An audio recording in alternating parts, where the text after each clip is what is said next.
Dum ba da dum. Howdy y'all. Merry Christmas. Wasn't that a pretty song? I love that old melody.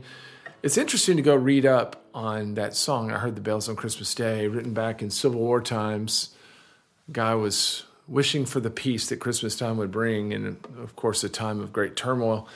So the song's been around a long time, and I haven't thought about it in a long time, but my little girl was working it up for her Christmas recital on piano, and the melody just resounded with me. So we're going to do one here in the key of C. If you're watching somewhere besides banjobandclark.com, I'd be honored to have you as a Gold Pit member. You can download the tabs for this, download the MP3 of the performance, and all kinds of other great stuff, including dozens of Christmas lessons, if that's what you're after, but hundreds of other flat picking, fingerstyle, banjo, mandolin lessons. I'd be honored to have you on board. Let's jump into the instruction of this one. I heard the bells on Christmas Day, fingerstyle. We know what the notes are going to be because they're going to be on the tab here. Not that you have to stick to those, but most of my instruction will be about how to best approach those. Even after I wrote the arrangement and kept playing it, and I need to keep playing it, I get better as I keep trying it. But I found better ways to reach the notes, to not only get there easier, but also to help the sustain of the notes. So I'm just going to give you some direction in that, and then you can approach it how you want. Also, it's important to remember that melody is king here. So it's good to get the notes under your fingers, but then immediately start thinking about helping that melody ring out. I think all of the melody notes happen with your middle finger for the most part. And whenever you sing the song,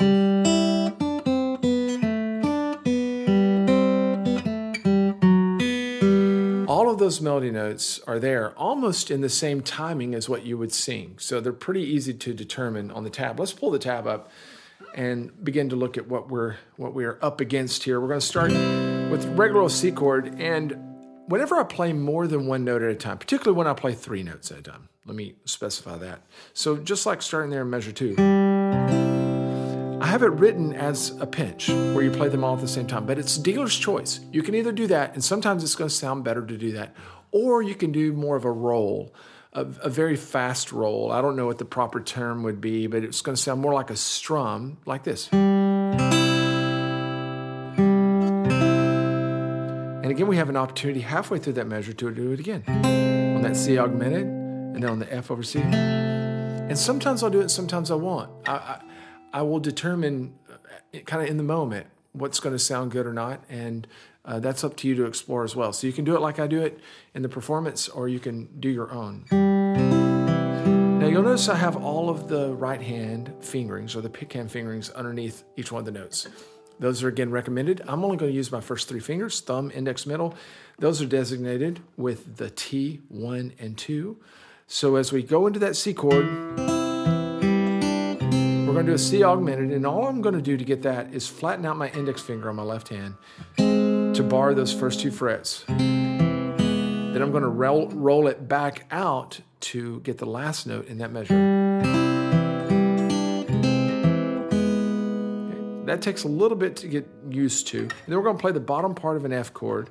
We have to change our fingering around to our middle finger's on top. Then I'm going to use my pinky to grab the 3rd finger on the 2nd string.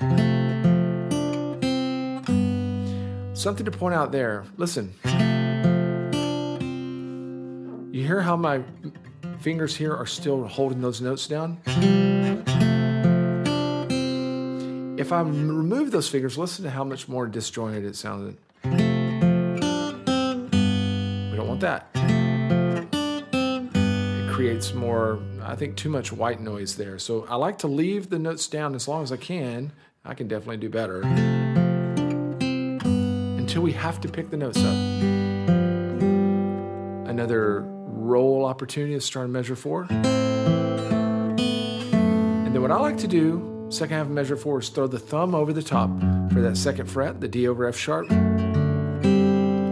So that I only have 1 finger down and my thumb over. Then this is a weird shape as we go into the B chord, 2nd fret, 4th fret. Great little voicing there. Into E minor. So that whole line, very slowly.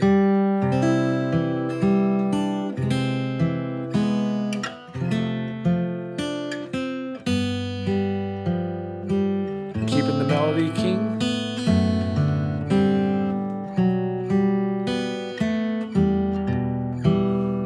regular E minor chord. Next line, we have another roll opportunity. G over B. Then an E diminished, but we're not going to play a big hard chord. We're going to place our last 3 fingers on the 3rd frets, the 1st, 2nd, and 3rd strings. Those are our notes. And then our index finger underneath is grabbing the 2nd fret. And then we have that 6th fret. How in the world are we going to get there? Well, we're actually going to slide up to get it. And I didn't write that in the tab just because it wasn't a good way to show it. But I'm going to play it as I'm sliding or right before I slide. And then I'm going to play with my fingertips so that whenever I do those open string pinches, they're clear. And then I immediately pick up off of that, and I'm going to try to get an A chord down without muting those strings, which is pretty difficult. But if you can get it, try. Really got to curve those fingers.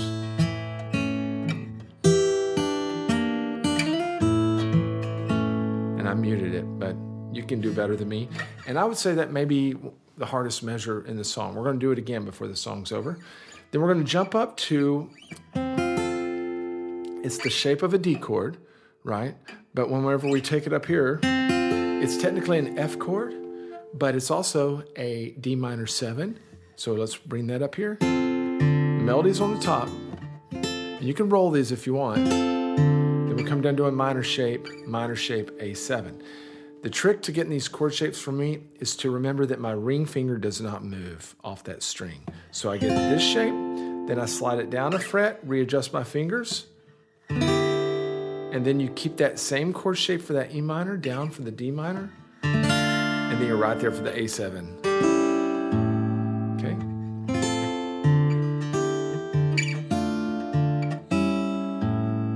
Just takes a little practice, but if you keep your ring finger down, it helps.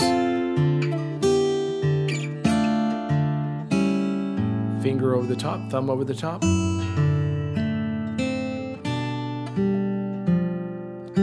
Take this moment to also point out that I invite you to play with feeling after you get it down. So you'll notice when you hear my performance that there's not a steady tempo. I'm letting the tempo swell and fall off as I want to, giving it expression and feeling, and that really helps the communication of the piece. Let's play that line slowly.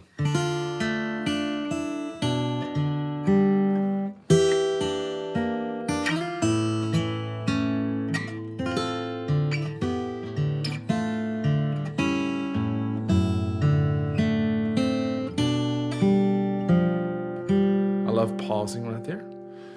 We're going to have some repeating now. We've already seen this measure, measure 10. Nothing's wrong or different here.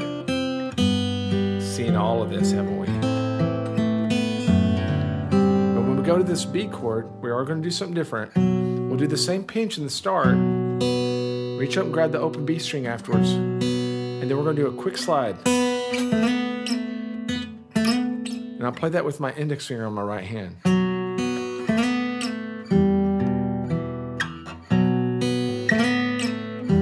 I want to hold these 2 notes as long as I can. And then reach up with that slide at the last second.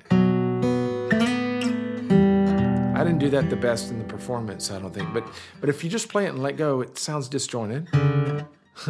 Better than that. We don't want that. We want. Takes practice. Last line. We've seen this before. We've seen this before. The only difference in measure 15 compared to measure 7 is that we're doing an A7 chord, which is a little easier to play than the full A, and you could do an A7 before as well.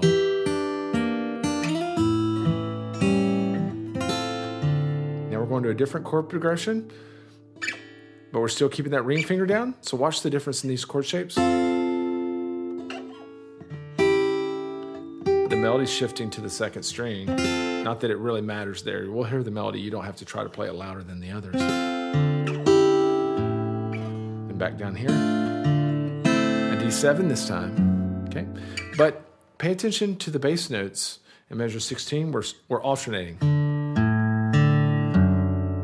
going back and forth to the D and the A strings. That's a little tricky. Then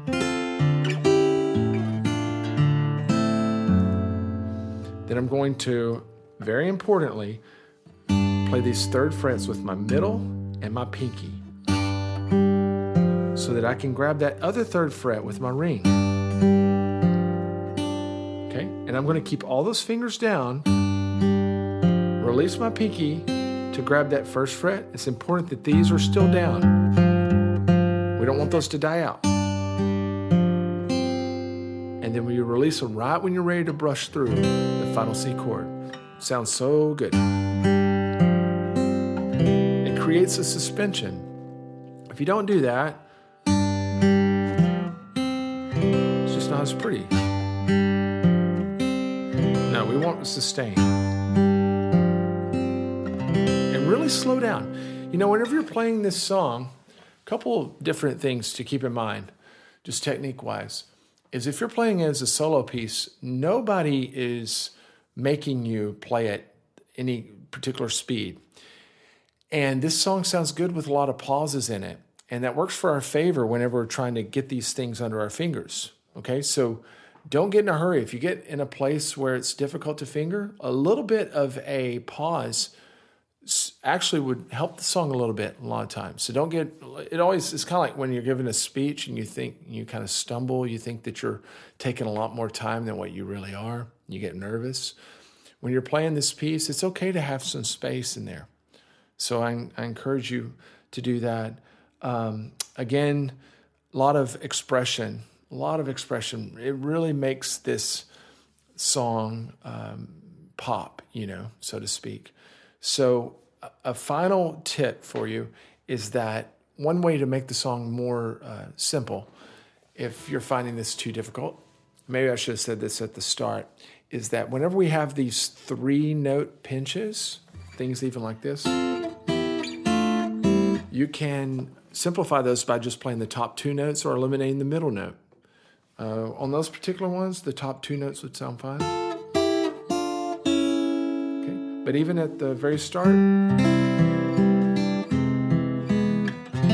if you're finding those 3-fingered chords, 3-note chords a little too difficult, eliminate one of them, see which one is easiest to eliminate, just to get you playing it. And then you can come back and add them a little bit. You probably don't want to pull out the bass note. You don't want to pull out the melody note. So that leaves the middle note that you're usually going to leave out if you're going to make it more simple.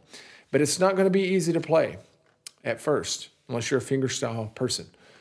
But it's worth the pursuit, and I think that you can learn it. And if you get it under your fingers, I'd love for you to post a video and tag me in that, or leave it here in the comments beneath the forum as you're watching on the website. Merry Christmas to y'all, and I hope that you have enjoyed this fingerstyle lesson.